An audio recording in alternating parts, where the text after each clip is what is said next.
Je reviens vers vous, chers amis, pour faire suite à la précédente émission intitulée Le Trésor. Je fais suite et dans l'évangile de Matthieu, chapitre 19, à partir du verset 27.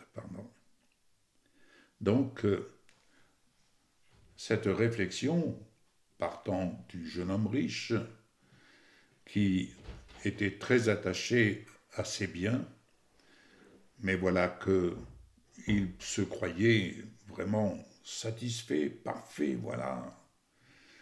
Il fonctionnait d'une façon qui le satisfaisait. Et Jésus, lui, ne lui fait pas de reproches. Il lui dit, tout ça, c'est très bien, vraiment. Mais si tu veux être parfait, débarrasse-toi de tout ça, donne-le aux pauvres et suis-moi.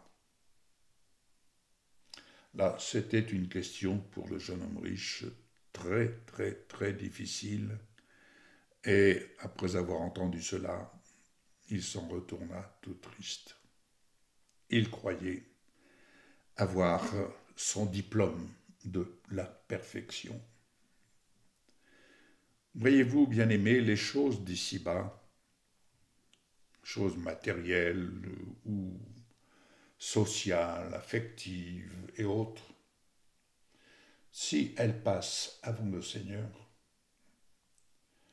ça veut dire que le Seigneur, c'est lui qui est derrière et c'est lui qui nous suit. Il nous suit parce que, Seigneur, j'ai besoin d'un coup de main. Seigneur, j'ai besoin que tu m'aides. Seigneur, j'ai besoin. Seigneur, viens à mon secours. Seigneur, viens. Alors qu'en définitive, le Seigneur dit, suis-moi. Autrement dit, Jésus marche devant nous. Et s'il marche devant nous, croyez-vous qu'il va nous conduire à la catastrophe? S'il marche devant nous, nous allons traverser des situations, mais avec lui, tout est possible. Avec lui, nous pouvons traverser ce que nous n'oserions pas, humainement parlant, traverser. Mais lorsque Jésus marche devant nous et que nous nous appuyons sur lui, n'oublions pas, Jésus est la parole. Et c'est ce que je dis très souvent à des amis, je leur dis, toute décision, toute action que vous décidez de mettre en œuvre, qu'elle soit appuyée sur la parole. Dès l'instant où l'on suit Jésus, nous pouvons dire, Seigneur Jésus, où tu veux, quand tu veux. C'est ce que nous voyons dans le livre de Ruth. Ruth a pu dire à Naomi, ton Dieu sera mon Dieu, ton peuple sera mon peuple, où tu iras, j'irai, où tu mourras, je mourrai. Elle était toute confiante, elle se confiait dans le Dieu de Naomi. Et quelle a été la suite de sa vie, je le rappelle, Ruth a été la grand-mère du roi David. Oui, et Jésus est de cette descendance. Ruth était une étrangère, elle était une Moabite. Voyez donc, quand on dit suivre le Seigneur, c'est se détourner des choses d'hier, c'est se détourner ce sur quoi on a passé du temps à transpirer, à construire, et que c'est là, voilà, j'ai réussi, vraiment, j'ai construit ma maison, j'ai fait ceci, j'ai fait cela. Et puis, un beau jour, eh bien oui, comme le Seigneur le dit, tout cela disparaîtra. Que restera-t-il? Que restera-t-il? Bien-aimé, le Seigneur, comme il l'explique à ce jeune homme riche, le Seigneur a un but, c'est de nous faire découvrir le véritable trésor auquel nous devons nous attacher. Donc, Pierre, suite à ça, il va reprendre la parole et dit, « Voici, nous avons tout quitté et nous t'avons suivi. Qu'en sera-t-il pour nous ?» Jésus leur répondit, « Je vous le dis en vérité, quand le Fils de l'homme, au renouvellement de toutes choses, c'est-à-dire que tout va disparaître. Ce que vous aurez laissé pour vos enfants, ce que vous aurez laissé comme héritage, tout sur le plan terrestre va disparaître. Alors maintenant, n'allez pas détruire ce que vous avez. C'est pas ce que le Seigneur nous dit. Mais il nous dit, regardez bien tout ça, c'est très bien. Le Seigneur ne nous reproche pas d'avoir de belles maisons, de belles voitures. Non. Mais, attention, s'il n'est pas priorité dans votre vie, il y a un problème. Parce que vous ne pouvez pas aller librement à la découverte de ce trésor. Tout simplement parce que votre cœur est attaché à cela. C'est un choix. C'est un choix. Alléluia. Donc le Seigneur dit, quand le Fils de l'homme, au renouvellement de toutes choses, sera assis sur le trône de sa gloire, vous qui m'avez suivi, vous serez de même assis sur 12 trônes, et vous jugerez les 12 tribus d'Israël. Il parle à ses disciples. Et quiconque, là, il s'adresse à nous, et quiconque aura quitté à cause de mon nom ses frères, ou ses sœurs, ou son père, ou sa mère, ou sa femme, ou ses enfants, ou ses terres, ou ses maisons, recevra le centuple et héritera la vie éternelle.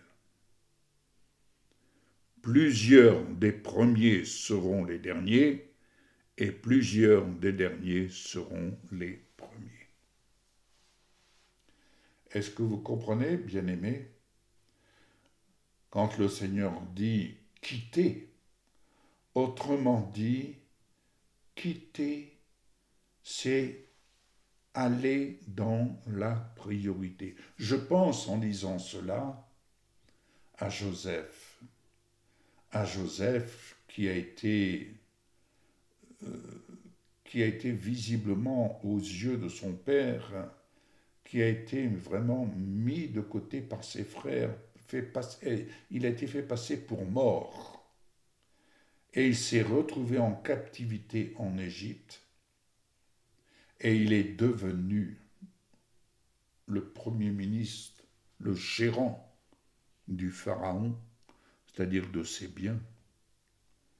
Et un beau jour, il y avait une famine là où sa famille se trouvait. Et sa famille se sont rappelés qu'il y avait l'abondance à cette époque dans le pays du pharaon. Et oui, cette abondance, c'était le résultat de la gestion de la vie de Joseph. Et lorsqu'ils sont venus, Joseph les a tout de suite reconnus. Mais les siens ne l'ont pas reconnu sur le moment.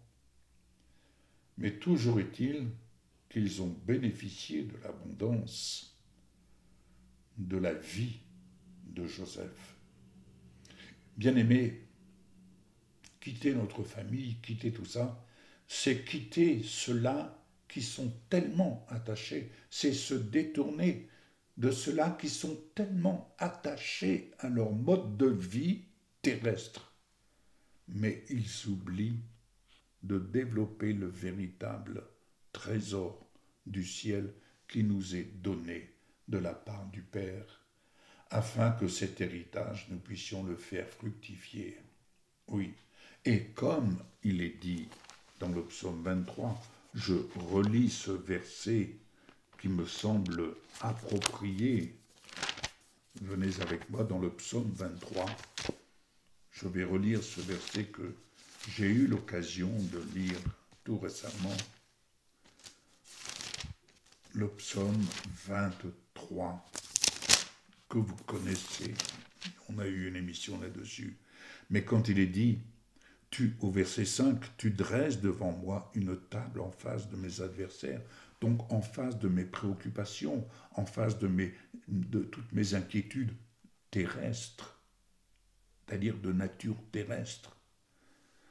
Tu induis ma tête, c'est-à-dire une huile bienfaisante, une huile qui apaise les maux, une huile qui vient vraiment adoucir ma vie. Alléluia. Et là, ma coupe déborde. Elle déborde pour être en bénédiction autour de nous, en bénédiction sur nos parents, nos frères et sœurs, sur nos affaires, sur notre vie de chaque jour.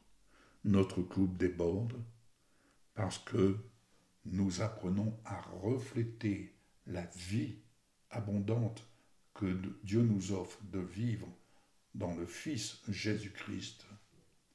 Et cette vie abondante est une vie de richesse qui déborde de notre cœur parce que dans notre alliance avec Jésus, dans son alliance avec Jésus, cette alliance qu'il nous offre de vivre, nous ne vivons pas dans la disette, mais nous apprenons à vivre